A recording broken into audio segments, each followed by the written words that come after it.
요즘 미국 정치 돌아가는 걸 보면요. 트럼프 대통령이 임기를 과연 채울 수 있을까 매우 우려스러운 상황으로 가고 있습니다. 저는 미국의 기득권 중심의 정치, 민주당, 공화당을 막론하고 기득권과 결탁되어진 금권 정치 문제를 해결하기 위해서는 트럼프 같은 아웃사이더가 나와서 미국의 정치를 정리해 주기를 바랬고, 그래서 트럼프에 대해서 연구도 많이 했고, 또 트럼프가 여러 가지 상황을 볼 때 당선될 거라고 1년 반 전부터 이야기를 했고, 당선될 수밖에 없는 근거들도 이야기를 했고, 그가 개인적으로 도덕적으로 양심적으로 좀 문제가 있지만은 오히려 저런 잡론이 미국의 정치를 바꾸는 데는 더 유리할 것이다. 그래서 민주당엔 샌더스, 공화당에는 트럼프 현상이 미국 정치가 발전해가는 과정이다라고 이야기를 해왔습니다. 그런데 최근에 이 트럼프 대통령이 보이고 있는 태도를 보면요. 정말로 우려스러운 일들이 지금 많이 생기고 있습니다. 자, 트럼프가 우리 북핵 문제, 한반도와 관련된 문제를 벗어나서 미국 내부의 국내 문제에 있어서도 지금 러시아 스캔들이라든지 또 FBI 국장 해임 관련 문제라든지 숱한 문제에 부딪혀 있습니다. 더 나아가서 온갖 문제의 갈등을 갖다가 나타내고 있는데요. 정책적인 갈등, 즉 오바마 케어 문제나 무슨 반이민법이라든지 멕시코 장벽이라든지 또 고립주의라든지 최근에 방향이 바뀌지만요. 이런 부분들은 정책의 방향에 관한 문제니까 별 문제가 안 된다고 보지만은 그의 내각에 정말로 수천억 수조 원씩을 가진 재벌들이 수두룩하게 배치된 부분이나 또 숱하게 그의 백악관 참모들이나 내각을 교체하고 있는 부분이나 각종 불화, 또 심지어 자신을 만들어준 정신적 지주 스티브 배넌을 해고시킨 부분, 또 가족들, 사이나 딸 등 이 가족들이 정치에 깊숙하게 개입하는 부분, 더 나아가서요. 최근에 이 허리케인 하비 현장에 방문한 부분을 둘러싸고 나오고 있는 구설수들. 물론 미국의 언론들은 트럼프에 대해서 근본적으로 대부분이 비협조적입니다. 선거 때도 그랬고 선거 이후에도 그렇습니다. 그렇다면 상대가 비협조적인 줄 안다 하면 태풍 현장에서 이번에 가는 부분을 통해서 트럼프의 한마디로 국정 수행 능력을 검증하는 바로메타다. 이런 이야기들이 널리 퍼져 있는 상황에서 적진 앞에 서면서 트럼프가 어떤 행동을 해야 될지는 뻔한 거였습니다. 조지 W. 부시 같은 경우는 이번에 합의 이전에 가장 컸던 태풍 허리케인 카트리나 2005년이죠. 당시 루이지애나주 뉴올리안스 등을 덮쳤죠. 수습을 가는 과정에서 이 비행기를 타고 상공에서 이렇게 그냥 스치듯 보고 갔고 뒤늦게 쏴 방문하고 이러면서 이 조지 W. 부시 두 번째 임기는 엉망이 되어 가버렸습니다. 그러면 지금 현재 30%대 초반의 지지율로 허덕이는 트럼프가요. 어떤 행동을 했었어야 되는가 하는 것은 좀 뻔한 건데요. 지금 미국에서 나오는 것은 펜스 부통령과 트럼프가 태풍 현장에서 보이고 있는 모습들이 완전히 대조적이다라는 보도까지 나오고 있습니다. 펜스는 부인하고 있지만 자기 대통령 후보는 펜스로 가야 된다라는 지금 이야기까지가 나오고 정치 조직도 지금 이렇게 만들어지고 있는 이런 상황에서 펜스는 몸을 바짝 낮추고 살고 있는데요. 트럼프하고 시비가 걸릴까봐. 그런데 이 합의 현장에 가서 장갑을 낀 채 자네를 치우고 포옹하고 위로하면서 매우 인간적인 접근을 했는데요. 그러면서 그는 청바지에 카우보이 부처 차림으로 소매를 걷어붙이고 쓰레기를 직접 나르고 하는데 펜스 부통령이 피해자들과 함께 땀을 흘리는데 트럼프는 이 부인 멜라니가 거기 가는데 굽이 높은 힐키를 신고 갔니부터 시작을 해서 항공 잠바를 입고 무슨 패션쇼 가는 모습을 보였다라는 이야기까지도 나오면서 그리고 이 마치 이 현장 방문을 했을 때 이 피해 군중에 대해서 직접 언급하는 대신 정치 집회에 온 것이 어마어마한 군중이 몰려들었다고 인파에 대해서 경의를 표하고 깃발을 흔들어대 비난에 처하기도 했습니다. 자, 많은 사람들이요, 이 펜스는 피해자에 집중해서 그들에게 교회 등에서도 연설을 하면서 진심 어린 위로를 했는데, 트럼프는 이 피해 주민들과 공감을 하고 있다는 것을 제대로 보여주지 못했다라는 이야기가 지금 나오고 있습니다. 미국에서는 참모가 하루 만에 트럼프가 대북 메시지를 보낸 부분을 뒤집어 버리는 트럼프 자신이 김정은을 존경한다 했다가 김정은을 갖다가 군사적으로 제거해야 된다는 말을 이렇게 하루가 다르게 바꾸는 이런 일들이 생기고 있습니다. 트럼프는 30일 트위터에 미국은 지난 25년 동안 북한과 대화를 해왔고 터무니없는 돈을 지불했다. 대화는 답이 아니다라고 말을 하면서 대화의 문을 닫겠다라는 듯이 트위터를 했는데요.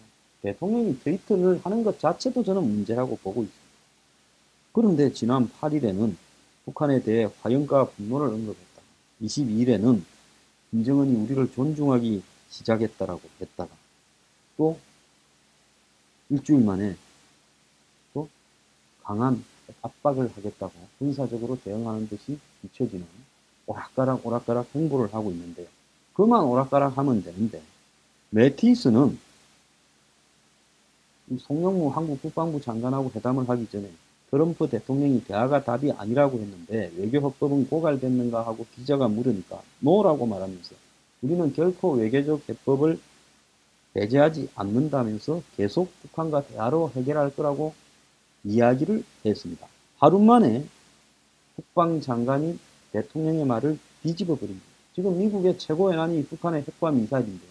가장 중요한 현안에 대해서 국방부 장관이 대통령의 말을 하루 만에 뒤집어 버립니다.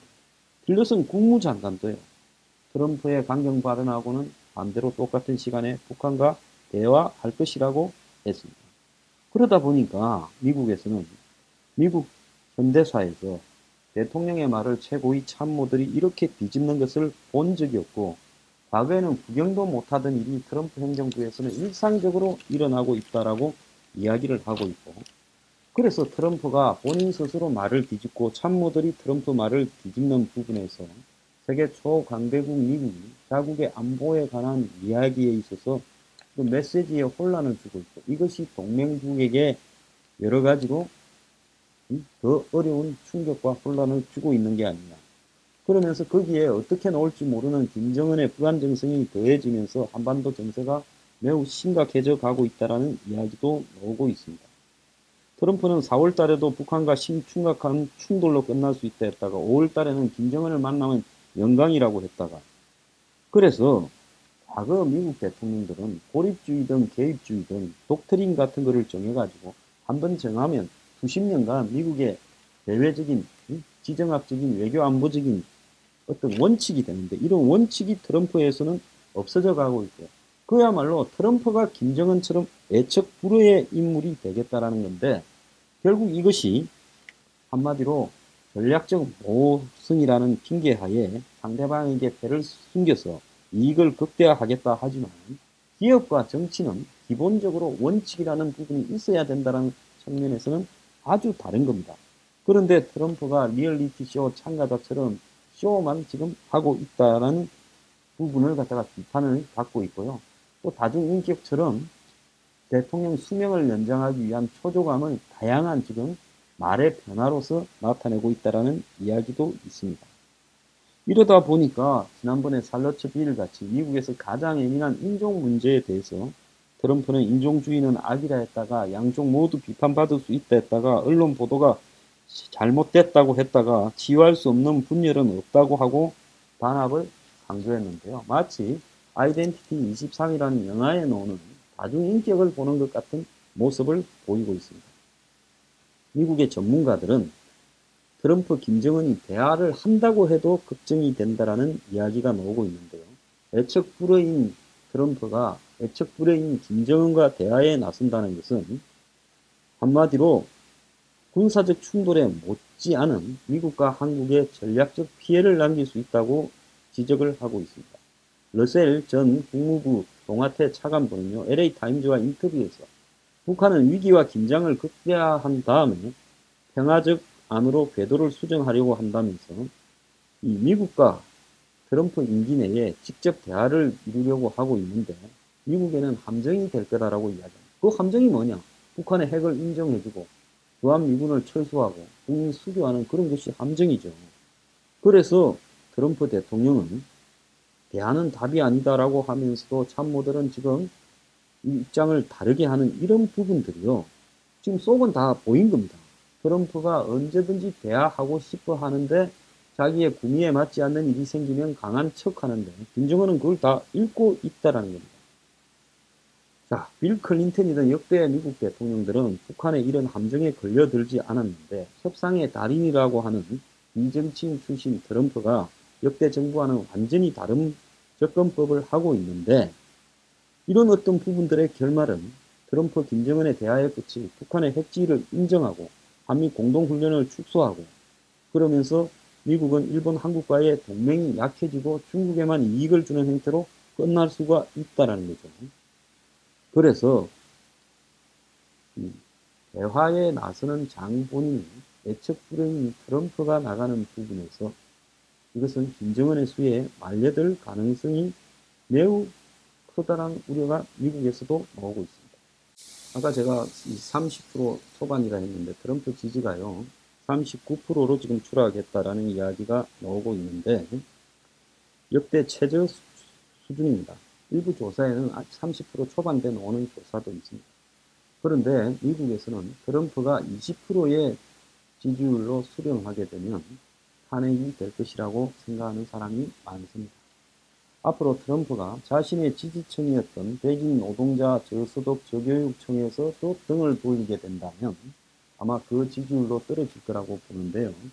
미국의 공화당의 다수는 안정적인 펜스가 트럼프가 탄핵되어서 부통령이 대통령이 되면 훨씬 더 다음 대선에서 이기기가 쉬울 거라고 보고 지금 명분이 없어서 참고 있지만은 트럼프의 실수가 계속되고 명분만 주어진다면 공화당도 트럼프를 배신할 가능성이 있습니다. 다만 민주당은 트럼프가 탄핵이 되어서 펜스가 되면 다음 대선에서 자기들이 이기기가 어렵다고 생각을 하기 때문에 트럼프가 우왕좌왕하면서 4년 임기를 대판으로 마치기를 바랄 가능성이 있죠.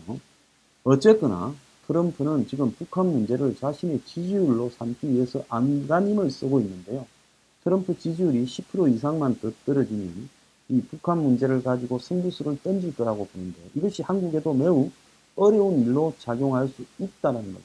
한간에 한국의 일부 보수 일각에서 기대하듯이 트럼프가 북한에 폭격을 한다든지 전쟁을 일으키는 부분은 저는 없을 거라고 보고 있고요. 오히려 트럼프가 북한에 손해를 보면서 협상을 해주는 방법으로 갈 수 있기 때문에 지금 한국은 이 트럼프의 지극한 불안정성과 낮은 지지율이 이 북핵 문제 해결에 장애가 될 수 있고 우리 입장에서는 손해가 될 수 있다는 것을 인식해야 될 것 같습니다.